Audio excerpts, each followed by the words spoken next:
अस्सलामुअलैकुम सामीन। 26 रजबुल मुरज्जब और 16 जनवरी है। ख़बर का उन्वान है महाराष्ट्र की नगर निगमों की सीटों पर ज़्यादातर बीजेपी और उसकी इत्तेहादी पार्टियों का कब्ज़ा हो गया है। महाराष्ट्र में 29 नगर निगम हैं। 29 में से अभी 23 पर बीजेपी का कब्ज़ा हो गया है। नागपुर पुणे में आगे चल रही है। उधर लातूर में कांग्रेस ने 70 में से 43 सीटें जीत ली हैं। ये जो सीटें कांग्रेस ने इतनी जीते हैं ये मकामी वार्डों की होती हैं। बता दें वहाँ जो सीटें हैं 2-2.5 हज़ार से भी ज़्यादा हैं। महाराष्ट्र बड़ा इलाका है, 29 निगम हैं, ज़ाहिर बात हज़ारों वहाँ सीटें हैं।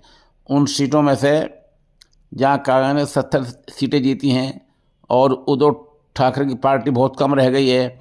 उधर एक अहम बात यह है कि जो मुस्लिम अक्सरियती इलाके और दूसरे इलाके हैं वहाँ मजलिस इत्तेहादुल मुस्लिमीन की कारकर्दगी बहुत अच्छी बताई जा रही है। और अभी 1 घंटा पहले तक मजलिस 50 सीटों से ज़्यादा आगे चल रही थी।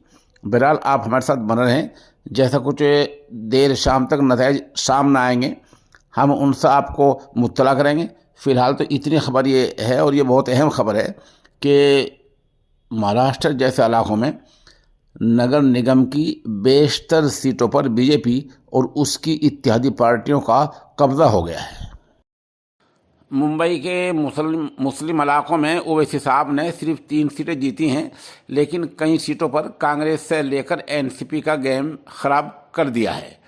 मुंबई के सभी मुस्लिम इलाकों में ओवैसी ने अपने उम्मीदवार उतारे थे, लेकिन अभी तक 3 सीटों पर उनके उम्मीदवारों को जीत मिल चुकी है। मुंबई के 3 वार्डों में AIMIM उम्मीदवारों की जीत हुई है। AIMIM उम्मीदवार इरशाद खान ने वार्ड 135 से जीत हासिल की है, तो महजबी अतीक अहमद ने वार्ड 134 और खैरुन्निसा हुसैन ने वार्ड 145 में जीत दर्ज की है। इसी तरह असदुद्दीन ओवैसी साहब ने मुंबई में 3 सीटों पर जीतकर सभी को चौंका दिया है।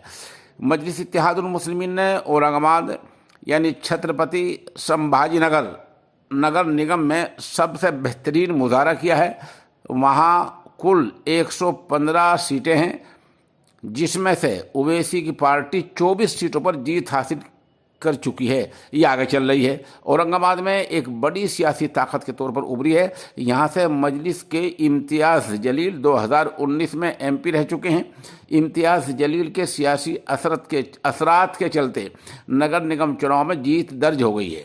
मुस्लिम इलाका मालेगांव जो पार्टी का एक और रिवायती गढ़ रहा है, मालेगांव में मजलिस के उम्मीदवार 20 वार्ड सीटों पर आगे चल रहे हैं। इस तरह मालेगांव में ओवैसी की सियासी पकड़ साफ नजर आ रही है। 2024 के असम्बली चुनाव में मालेगांव से ओवैसी के एक मेंबर असम्बली भी कामयाब हुए हैं।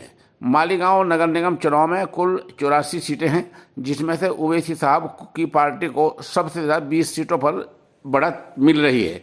बीजेपी को सिर्फ 2 सीटों, शिंदे की शिवसेना को 18 सीटें और कांग्रेस को सिर्फ 3 सीटों पर बढ़त है। 41 सीटें दूसरों खातों में जाती दिख रही हैं, जिसमें तकरीबन 6 सीटों पर समाजवादी पार्टी आगे चल रही है। इस तरह मालेगांव में ओवैसी साहब की पार्टी के बिना किसी भी पार्टी का मेयर नहीं बन सकता है। और नांदेड़ वाघला नगर निगम में MIM यानी मजलिस ने 14 सीटों पर आगे अपना प्रदर्शन किया है, 14 सीटों पर आगे चल रही है या फिर जीत दर्ज कर ली है। इस तरह एक मजबूत जगह बनाई है, जबकि धुले में पार्टी 8 सीटों पर आगे है। MIM ने अमरावती में भी बढ़त बनाई है, वहाँ 6 सीटों पर उसके उम्मीदवार आगे चल रहे हैं या जीत चुके हैं। उधर चंद्रपुर में पार्टी ने अपना पहला रहनुमा चुने जाने का रिकॉर्ड बनाया है। सियासी मुबस्सिरीन का मानना है कि ये कामयाबी मजलिस को महाराष्ट्र की शहरी सियासत में एक नई पहचान दे सकती है। उधर जालना नगर निगम से छोटी लेकिन इब्तदाई शक्ल में अहम जीत मिली है, जहां मजलिस ने 2 सीटें हासिल की हैं और परभनी में भी एक सीट जीती है। इस तरह कुल मिलाकर मजलिस का जो प्रदर्शन जो कारकर्दगी रही है वो बहुत अच्छी रही है और 2869 सीटों में से 75 सीटों पर मजलिस जीत चुका है, जीत के बिल्कुल बिल्कुल करीब है। इसके रिवायती गढ़ों में से जो गढ़ हैं लगातार तोसी हो रही है, यानी उनमें बढ़त और जो है मज़ीद अच्छी हो रही है। बहरहाल इस तरह मजलिस इत्तेहादुल मुस्लिमीन का आज का जो मुज़ाहरा रहा है और जो गिनती के नतीजे सामने आ रहे हैं वो बहुत बेहतर रहे हैं। और इससे आप अंदाज़ा लगा सकते हैं कि कुछ जो सहाफ़ी लोग उवैस साहब की इसमें मुखालफत कर रहे थे उनको गालिबन मुँह की खानी पड़ रही है। अमीन, ये माजून है ताकत का ख़जाना। उम्र के साथ साथ जो कमज़ोरी आ जाया करती है ये उसके लिए बहुत ही अच्छा है। हमारे नंबर 96 27 70 90 14 पर संपर्क किया जा सकता है।